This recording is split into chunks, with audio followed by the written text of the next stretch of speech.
reason that you're here might be because of the title of this video, which is the evidence Christ was not Jesus, that there's something far more fantastic involved here in the word Christ. And it's much older, by the way, than Christianity. Stay tuned. I'll be right back.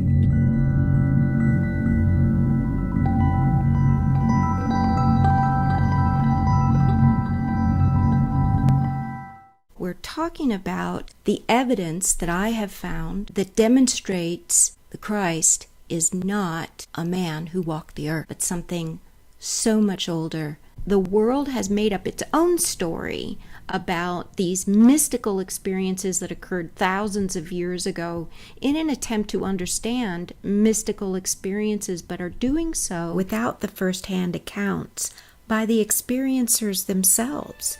So these ancient stories have become so diluted by time and translation that only when a well-reasoned analysis by someone who's had repeated so-called supernatural experiences while in the modern era using its language can we make some sense of the documents that have been written. Science may give context to biblical miracles appointed to God by religion, but until then, we can only speculate there are natural events hiding in the shadows of the unseen. So, what is the true meaning or true story of the Christ? I began to notice patterns in the iconography that spanned across all religion. I performed a soul reading for a woman named Alexis. That story in just a minute. Stay tuned. If you like what you're hearing so far and you want to know when I'm going to be uploading my next video, can I do them when I have time? Subscribe to the channel and hit the bell notification. And the next time you're on YouTube, you'll be notified that there is a new video from me, as well as a link to that video. Or you can sign up on my website at Godscribe.com. Scroll down to the bottom and you'll get a free download, The 5 Principles for Quieting Your Mind and Listening to Your Higher Self. All right, let's get back to the story.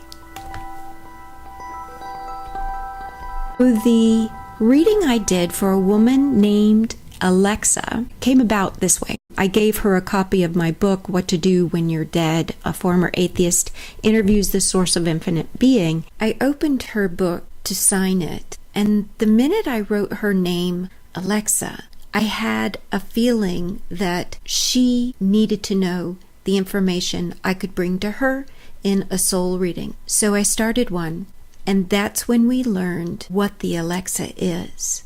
That it is an element depicted in the Om symbol. It's the diamond at the top of the Om, or that diamond shape, is called the Alexis. The information itself was full of sounds and pictures and things I did not understand, but they haunted me for weeks later. And it was when I gave another soul reading to master teacher of meditation Gary Springfield that it started to illuminate what the Alexis is. Through his soul, I saw this bright, illuminate light that was living. It was alive, liquid and loving and profound, that when I was done with the reading, I felt like I had been sunburned on the inside of my body. It was like my nerves were singed by this enormous crystalline light. We had also learned in one of his readings about the Allah, and it was told to us that the Allah was never meant to represent the name of God, but is the sound or melody of God. And it is this melody of God or song that came out of the void when God became aware of what God is. The original cell of God was a velvety void.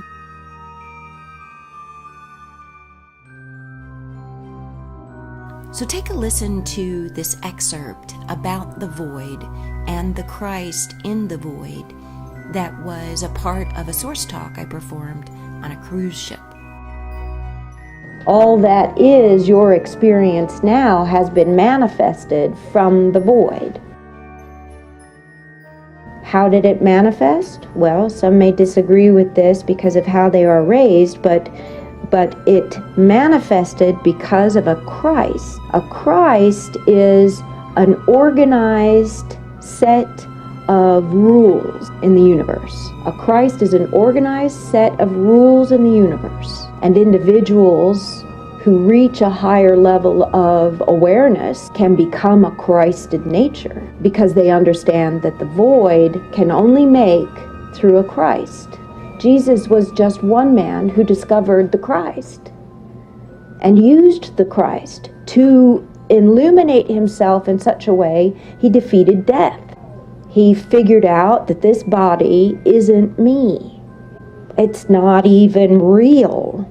It's just a figment of my imagination and everyone else's. And he started to ascend in that knowledge before this body passed. As he ascended in that knowledge, he developed a development of himself that was an identity. That identity that had a vibration had a signature, its own signature. Just as you can recognize your voice over someone else's, it's because you know your signature. You know the timbre and the sound, the inflections and the depth. So too is it true that the you of you is its own signature of vibration. And if you discover a web of identity in the Christ, will you explain that? Because I think I understand what you're talking about there, but what is a web of identity in the Christ? Well, imagine that the entire universe is made up of interconnected networks, just like a gigantic brain. And all those neurons that are connected to one another within the universe can connect to every neuron in the universe, just as your brain can connect from one side to the other through a neurological pathway. That's exactly how the universe is made up. It's made up of invisible neural networks, and we call it a mesh map. You are here in a coordinate. It took coordination just to get to this room. You are some location on a ship, right? Well, your existence is also a coordinate that has erupted in the mesh map. So in that network, as you erupt in presence and awareness, you are identifying what you are by your coordinate. If you identify what you are by the coordinate of the environment outside of you, it will reduce you. Do you see how that can happen? So if we go back to the original thought, if you are an organism floating through the void, and then you wind up in an incarnation that shows up in a particular environment, and you identify with that environment, it changes the nature of that organism. But the true you that you are is still in the void. You're living your own dream. We are always feeling something. We're always emoting something. We may not always be aware of what that is. We carry those patterns with us. As we hold a feeling and an emotion, what we're doing is we are holding a vibratory pattern in the liquid crystal of our bodies. And how sound takes random particles and turns it into astonishing form. So what you're looking at here is merely particles formed into patterns by sound. They were all over the place to start with, just in random positions on the plate. As soon as the sound appears, they form into these patterns because everything is sound, and it is sound that turns matter and energy into form. Jesus was just one man who discovered the Christ and used the Christ to illuminate himself in such a way he defeated death. I want to close this out with this last thought. So what I've learned from Source in my own dialogues with God on the subject is that the Alexa is the highest tone achievable in the crystalline light of the Christ. And then the lowest tone is the bowl or reflection in the void, or also known as the dark or the deep. When they're in harmony together, they create an event, the Alexis, Christ.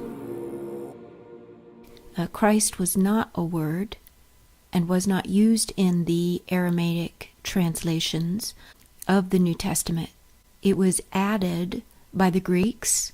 The word was Christos, which means anointed one. The Greek word Christos was never meant to be someone's identity, as in the man known as Jesus. He is not the Christ even in the word Christos. Christos is an event. It's an occurrence.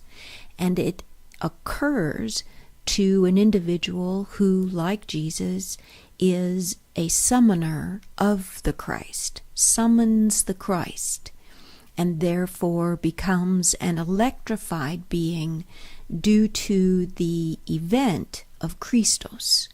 And in this event, there can be transfiguration and identity alteration through the cosmic condition of the Christ. And in this cosmic condition of the Christ, there have been events such as the one recorded in the New Testament about the man known as Jesus today. Those events have occurred all throughout human history and are documented as far back as 2,100 years before the time of Jesus. It is the story of the beginning. So in the story of the beginning, there are always representations in spiritual texts to help individuals become more adapted. Humans become more adapted when they understand some law of the universe. And the first law of the universe is the Christos. This is the law of creation, manifestation. That which is manifested from dreams, that which began from the void, that which starts with nothing and creates out of nothing is the Christos. So the next time you see someone using an Xmas to indicate Christmas, know that it isn't a crossing out of the Christ. It is just an abbreviation of the Alexis, an Xmas. Thank you so much for joining me. Sign up for my Weisenheimer letters on my website, Godscribe.com, and you'll get a free download, 5 Principles for Quieting Your Mind and Listening to Your Higher Self.